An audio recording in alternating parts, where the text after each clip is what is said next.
Welcome to Local SEO Today. I'm Roger Murphy. And I'm John Paul. Welcome to this segment. We want to talk to business owners and entrepreneurs today with regards to the lifeblood of the business, John, which is cash flow. Cash is king. You just cannot stay in business without cash flow and margin. So let's talk about maybe some of the pitfalls and maybe how the major ways to make sure that you've got things under control. I think we're going to talk on four fronts, and there's going to be four bullets here. The first one we're going to talk about is really knowing your numbers. What I mean by that is whatever you're bringing in, you need to know what's going out. Sure. So revenue, come in, sales. And what is your profit margin versus your expenses? And maybe even look at it as in terms of here's the nut that I need to crack every month.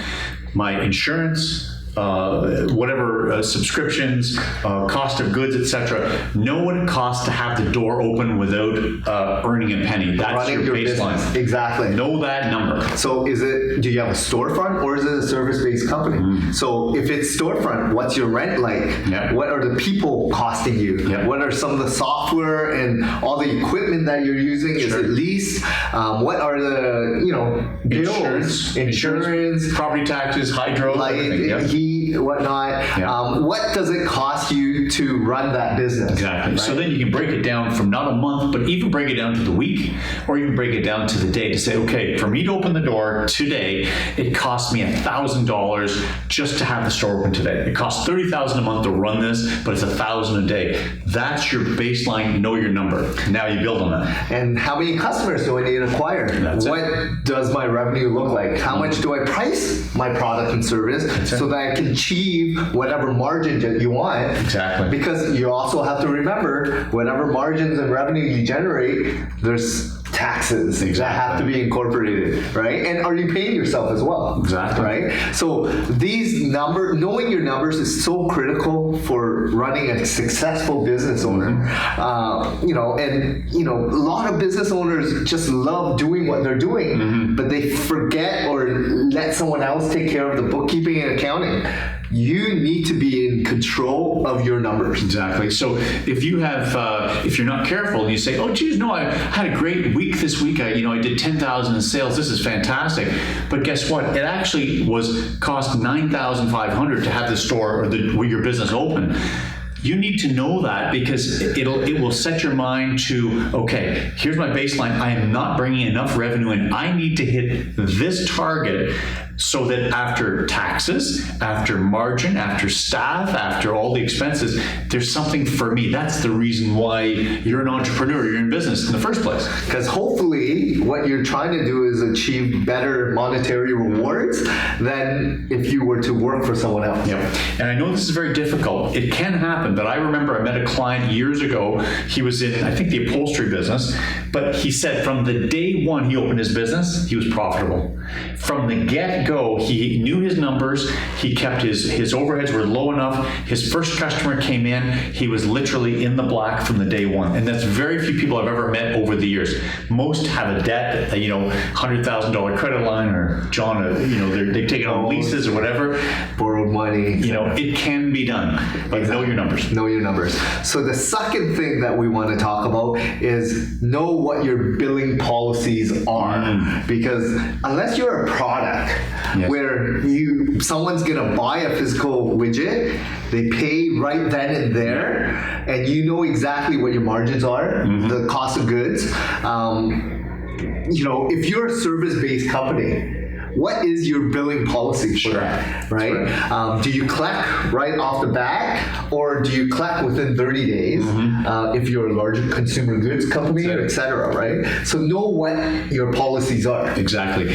Obviously, what you want as a business owner is to get the money right away for the work that's been done. For example, emergency style businesses, whether it's plate glass repair or locksmiths where there's been a break-in, etc. Those are emergencies. They come out after hours. They charge a superior, a fee, a large fee for this, but you pay them on the spot. They don't bill you for 30 days down the road. They take it on the spot. Yeah, and figure out how do you collect that money up front and know someone that can actually pay you. Exactly. Because you don't don't want to do work for free. No. Right? Send me a bill. How about that one? Send me an invoice. Well, I mean, that is sort of a promise to pay you in the future. 30 days goes by, 60 days, and then you're phoning and can you get me a check? I want to drive by and pick up a check. It's something you really do not want to. I mean, there's a reality in life that you may have to do that sometimes, but get the money as soon as possible. Make it easy for them to make it to make the payment. And maybe that means you get your credit card transaction machine, right? Yeah. So we use Moneris, but we collect Visas and MasterCards and American Express up front so that people pay right off the bat, right? Make it easy for customers to pay you so that you get paid early, even though there's a couple percentage that you have to pay as a transaction fee, but it's a peace of mind that at least you got money in the bank. Cash flow. Because if it's sitting out there as accounts receivables, or receivables, I should say. It's risk out there. That time keeps ticking, and all of a sudden it's going on. You know, you're 30, 60, 90 days, 120 days waiting for your money.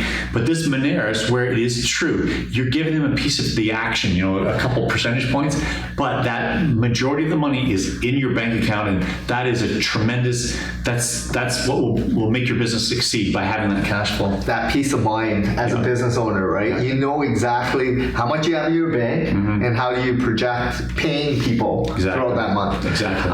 The third thing that we want to touch upon is, you know, hopefully as a business owner, you don't have to go through this road, but collections, right? Because ultimately, if you're running a company, you'll probably have to embrace this, right? What is your process like to collect money when people are not paying you, right? There's going to be outstanding accounts receivables.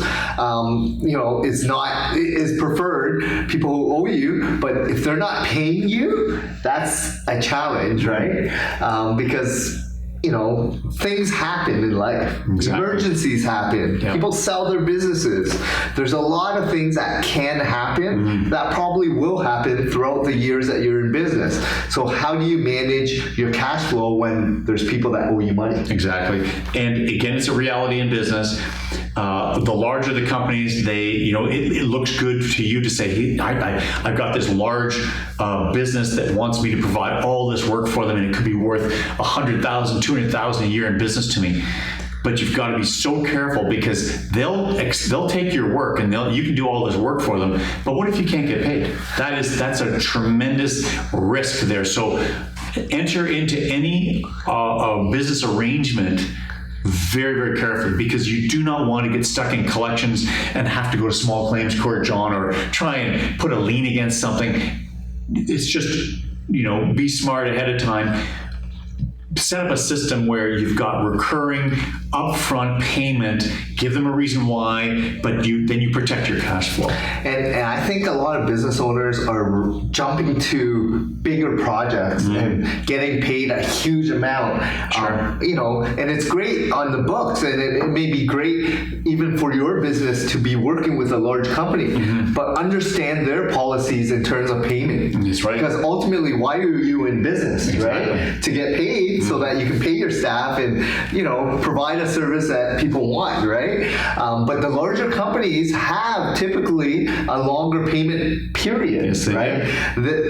Even working with big merchandising, like going into a Walmart or working with big, huge retailers and big companies, they take longer to pay you. Yes, they do. They have leverage. They make it like they're doing you a favor by buying your product and not paying you, but they're buying your products. And so remember, you're a small business owner, and cash flow is so critical. So remember who your ideal customers are. Yep. And great, if you win these bigger contracts and bigger customers, it's like a bonus. But don't rely strictly on them, because they're not the ones that pay their bills on a regular basis.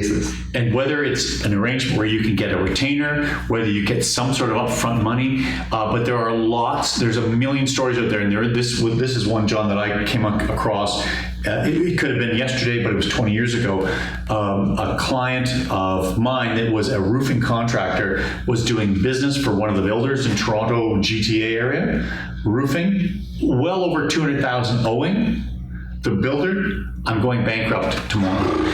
But they said, but we're having a meeting on Monday. We're restarting as a new company. So you've got my client, a roofer, was being invited to price and to provide new work for the new company, but in fact they were being stood up for $200,000 or $250,000 on the old company that just went bankrupt. Wow. So cash flow can kill you, and these relationships with big companies, be very, very, very careful going into them. Yeah, and I think knowing your numbers, I mean, end of the day, it's like you need to know where your real customers are and how they're going to pay you. Exactly. So the last point I want to talk upon is really building a cushion or a cash cushion for your business. Yes.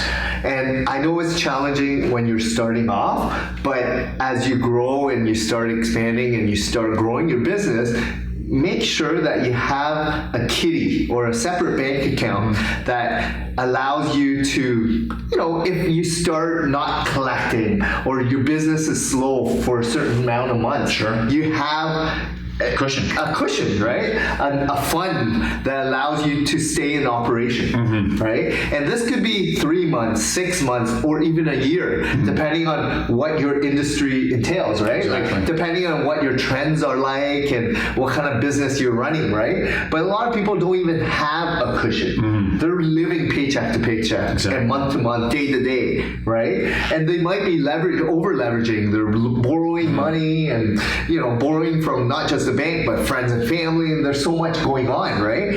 But knowing your numbers are so critical. That's right, and protect that cushion.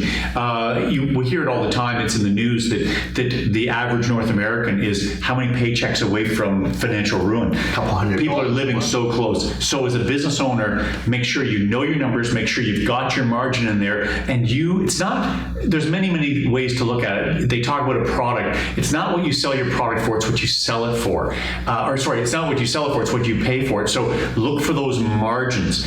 You've got to have a margin in there. If you're just trading dollars, John, like I bought it for this and I sell it for twice that is not going to protect your business for any dry spells. And have this cushion set off to the side. If it's a credit line, be very, very, very careful with that, because that credit line is, as I say, it's a lifeline, but it's a very, very dangerous way to run your business. Yeah, and I see this all the time as well. I've heard it, and we have clients that run into this as well. And the biggest challenge is educating them on numbers and finances and running a successful business, right? And what does success mean, really? To take care of your people, take care of your staff, and take care of yourself, right? And it's rewarding. Yes. But it's also rewarding when you're making more than you're giving out, right? Like exactly. You're doing all these products, services, sales, and you're in the red. I mean, that's not fun. No. Right? No. So at the end of the day, it is be very, very, it's one of the most important aspects of even running a business is know your numbers, know your margins, make sure you've got a buffer in there. Be careful who you enter into long-term agreements with that are looking for a lot of your time and your energy and your product, but they may not be paying you. So that's where yes, it could be fantastic for your business and your top line revenues, but what about your bottom line profit if you can't collect on that? Yeah, this is a great topic. Yeah. Well, thanks a lot, Roger. Thank you, and thanks for joining us today at Local SEO Today. We'll see you again. Thanks, John. Thank you, Roger.